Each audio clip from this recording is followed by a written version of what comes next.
This video sponsored by BuyMo T-Shopping app. BuyMo T-Shopping application is one of the online shopping app now available on Play Stores and App Stores. இது எதுக்காக கொடுத்துருக்கோம் அப்படின்னு வந்து பார்த்தீங்கன்னா, இந்த BuyMo T-Shoppingல போய் நீங்கள் ஷாப்பிங் பண்ணும்போது கண்டிப்பாக பொருள் வந்து தரமானதாக நியாயமானதாக கண்டிப்பாக இருக்கும். இது வந்து நீங்கள் அமேசான் ஃப்ளிப்கார்ட்டில் ஆர்டர் பண்ணுறதை விடவும் இது வந்து விலை குறைவாக கிடைக்கும். கண்டிப்பாக கம்பேர் பண்ணி பாருங்கள், கம்மியாக கிடைக்கும். அதே மாதிரி இதோட லிங்க் வேணும்னா நான் வந்து டிஸ்கிரிப்ஷனில் கொடுத்துருக்கேன். அந்த டிஸ்கிரிப்ஷனில் போய் டச் பண்ணிங்கன்னா அந்த லிங்க்கை டச் பண்ணும்போது நீங்கள் ப்ளே ஸ்டோர் போகும். அதை வந்து டவுன்லோட் பண்ணி நீங்கள் வந்து உங்களுடைய ஆர்டரை நீங்கள் வந்து எடுத்துக்கலாம். என்ன பொருள் வாங்குறதுனாலும் வாங்கலாம். ஹோம் அப்ளையன்சஸ் வாங்குறதுனாலும் வாங்கலாம், இல்லை காய்கறி வாங்குறதுனாலும் வாங்கலாம், வீட்டுக்கு மளிகை பொருட்கள் வாங்குறதுனாலும் இந்த ஆப்பில் போய் நீங்கள் வாங்கும்போது உங்களுக்கு குறைவான விலையிலையும் தரமானதாகவும் இருக்கும். இதை தான் நம்ம எல்லாருமே விரும்புவோம். அதே நம்ம விரும்புகிற மாதிரி பொருள் வேணும்னா நீங்கள் ஒரு தடவை இந்த BuyMo ஷாப்பிங் பண்ணி பாருங்கள், உங்களுக்கு ரொம்ப ரொம்ப பிடிக்கும். லிங்க் வந்து டிஸ்கிரிப்ஷனில் இருக்குது, யூஸ் பண்ணிக்கோங்க. Welcome to my channel. இன்றைக்கி என்ன பார்க்க போகிறோம்னா, சமூக வலைதளத்தில் சர்ச்சை வீடியோ, கோவையில் பிரபல ரவை நிறுவனத்தின் உரிமையாளர்கள் போலீஸில் புகார். இதை பற்றி தான் பார்க்க போகிறோம். வாங்க வீடியோக்குள்ளே போகலாம். கோவை மைல்மார்க் சம்பா ரவை நிறுவனத்தின் பங்குதாரர்கள் பொன்முருகன், பாலசுப்ரமணியம், செந்தில்குமார் உள்ளிட்டோர் கோவை மாநகர போலீஸ் கமிஷனரை சந்தித்து ஒன்றை அளித்தனர். அந்த புகாரில் எங்களது உணவுப் பொருட்கள் மீது சமூக வலைதளங்களில் தவறான தகவல் பரப்புவோர் மீது நடவடிக்கை எடுக்க வேண்டும் என்று வலியுறுத்தினர்.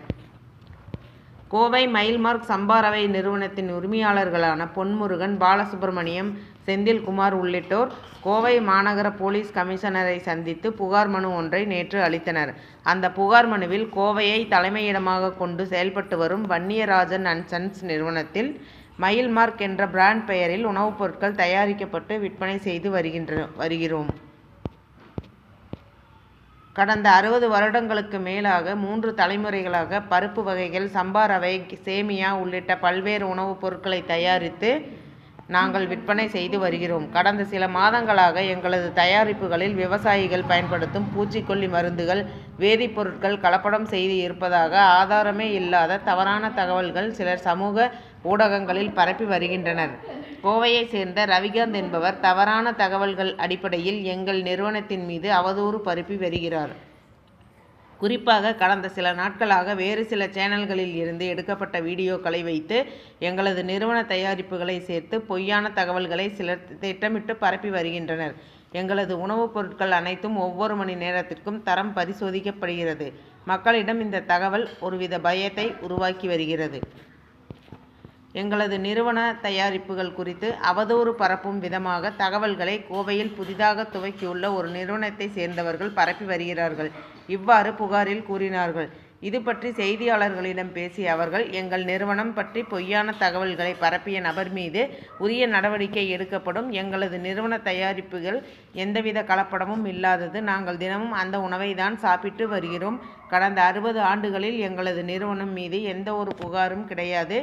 உணவு பாதுகாப்புத்துறை உயர் அதிகாரிகள் உள்ளிட்ட அனைவரும் எங்களது தரப்பில் தரம் குறித்து நன்கு தெரியும் என்று கூறினார்கள். இந்த தகவல் உங்களுக்கு பயனுள்ளதாக இருக்கும்னு நினைக்கிறேன். மேலும் இது போன்ற தகவலுக்கு என்னோட சேனலை சப்ஸ்கிரைப் பண்ணுங்கள், லைக் பண்ணுங்கள், ஷேர் பண்ணுங்கள் அண்ட் பெல் பட்டனை கிளிக் பண்ணி மறக்காமல் ஆளுங்கிற ஆப்ஷனை தட்டுங்க. அப்போ தான் நான் போகிற யூஸ்ஃபுல்லான வீடியோஸ் ஒவ்வொன்றும் நோட்டிஃபிகேஷன் உங்களுக்கு வந்து சேரும். Thank you, bye bye.